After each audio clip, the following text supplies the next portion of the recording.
नमस्कार मंडळी, सर्वांना श्री स्वामी समर्थ.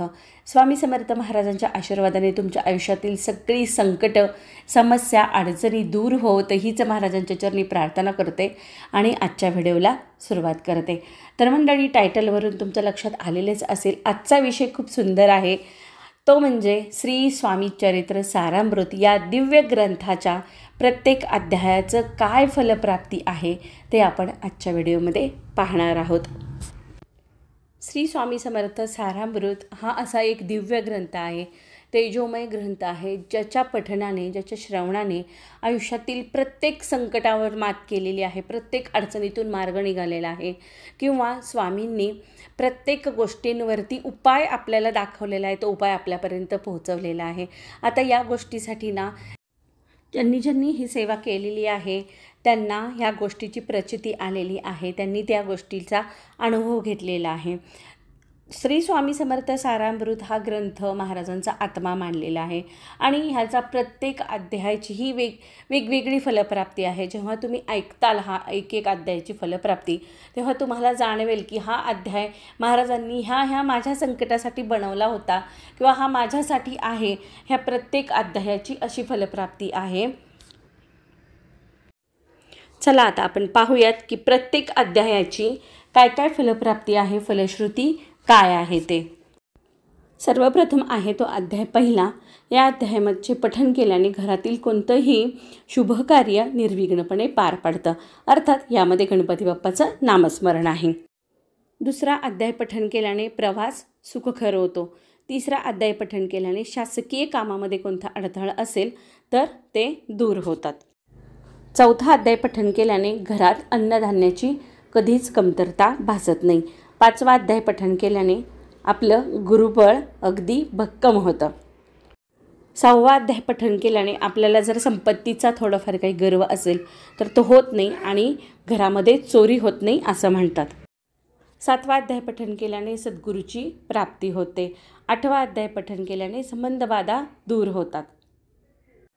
नववा अध्याय पठण केल्याने अंगी दानशूरपणा येतो.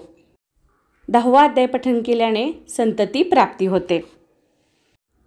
11वा अध्याय पठण केल्याने गुरुकृपा घडेल आणि गुरुसेवा घडेल असं स्वामी सांगतात.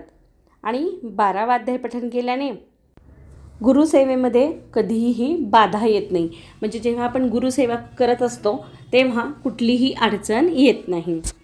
13वा अध्याय पठण केल्याने आपलं चित्त शुद्ध होतं आणि आपली जी काही कामं अडली आहेत ती मार्गी लागायस मदत होते. 14वा अध्याय पठण केल्याने श्री स्वामी समर्थ नामाचा जप केल्याची फलप्राप्ती होते असं म्हटलं गेलेलं आहे. 15वा अध्याय पठण केल्याने आपलं दारिद्र्य दूर होतं आणि आपल्याला भरभरून संपत्तीची प्राप्ती होते, जे 15वा अध्यायामध्ये आहे बसप्पा तेली यांची कथा. आणि पुढे 16वा अध्याय पठण केल्याने आपली जी गुरुवरची श्रद्धा आहे ती अखंड राहते आणि आपल्या व्यवसायामध्ये प्रगती होते, जे 16वा अध्यायामध्ये आहे. आणि 17वा अध्याय पठण केल्याने आपल्यावर नेहमी गुरुकृपा राहते आणि आपली देखील गुरुभक्ती प्रबळ होते. 18वा अध्याय पठण केल्याने मनुष्य हा लहान वयातच चांगल्या मार्गाला लागतो, सन्मार्गाला लागतो. नामस्मरणाकडे त्याची ओढ, त्याचा कल जास्त जातो. आणि 19वा अध्याय पठण केल्याने योगाभ्यासामध्ये आपली भरभरून प्रगती होते. आणि 20वा अध्याय पठण केल्याने आपला जो काही धर्मभेदभाव आहे तो कमी होतो आणि आपल्याला ज्ञानाची प्राप्ती होते आणि आपल्याला मार्गदर्शन पण चांगलं मिळतं. आणि 21वा अध्याय पठण केल्याने सर्व संकटातून आपल्याला मुक्ती मिळते, आपली सर्व संकटं दूर होतात. तर असं हा 21 अध्यायांचं सार आहे. तर आता आपल्याला वाटेल की हाच माझ्या ह्या अडचणीसाठी मी हाच अध्याय फक्त वाचला तर काय हरकत आहे, पण तसं नाही. रोज आपण नित्यनियमाने 3 अध्याय किंवा 7 अध्याय वाचून आठवड्याचं एक स्वामीचरित्र सारामृताचं पाठ पूर्ण करू शकतो, किंवा जर तुम्हाला वेळ असेल तर रोजच्या रोज आपण एक स्वामीचरित्र सारामृत या पूर्ण ग्रंथाचं पठण देखील करू शकतो. आणि 11 माळ रोज केल्याच पाहिजे. त्याचसोबत कालभैरव अष्टकम एकदा ही सेवा केलीच पाहिजे. जेवण करायला आपण विसरतो का? तर नाही. मग स्वामी सेवा करायला का विसरायचं? प्रत्येक अडचणींमध्ये आपल्याला स्वामी मार्ग दाखवतात, उपाय सांगतात, किंवा आपण त्या मार्गापर्यंत, अडचणीच्या मार्गापर्यंत आपल्याला पोचवायचं काम करतात. मग आपण भरभरून सेवा केली पाहिजे, जमेल तितका वेळ सेवेला दिला पाहिजे.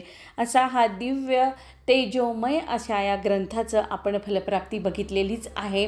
आता लवकरच आपण नित्यसेवा कशी करायची किंवा नित्यसेवा म्हणजे काय, बऱ्याच नवीन लोकांना माहिती नसेल, त्यांच्यासाठी व्हिडिओ घेऊन येणारच आहोत. तर असा हा आजचा छोटासा व्हिडिओ आहे. कसा वाटला नक्की कमेंट करून सांगा. आवडला असेल तर एक लाईक नक्की करा, आणि कोणाला हवं असेल तर त्यांच्यासाठी शेअर देखील करा. चला तर आता परत भेटूच आपण नवीन व्हिडिओमध्ये, नवीन सेवेसोबत. आणि शॉर्ट्समध्ये माझ्या रोजच्या रोज रेसिपी येत असतात, त्या देखील पाहून त्याला लाईक आणि कमेंट करायला विसरत जाऊ नका. चला परत भेटू नवीन व्हिडिओमध्ये. तोपर्यंत नमस्कार.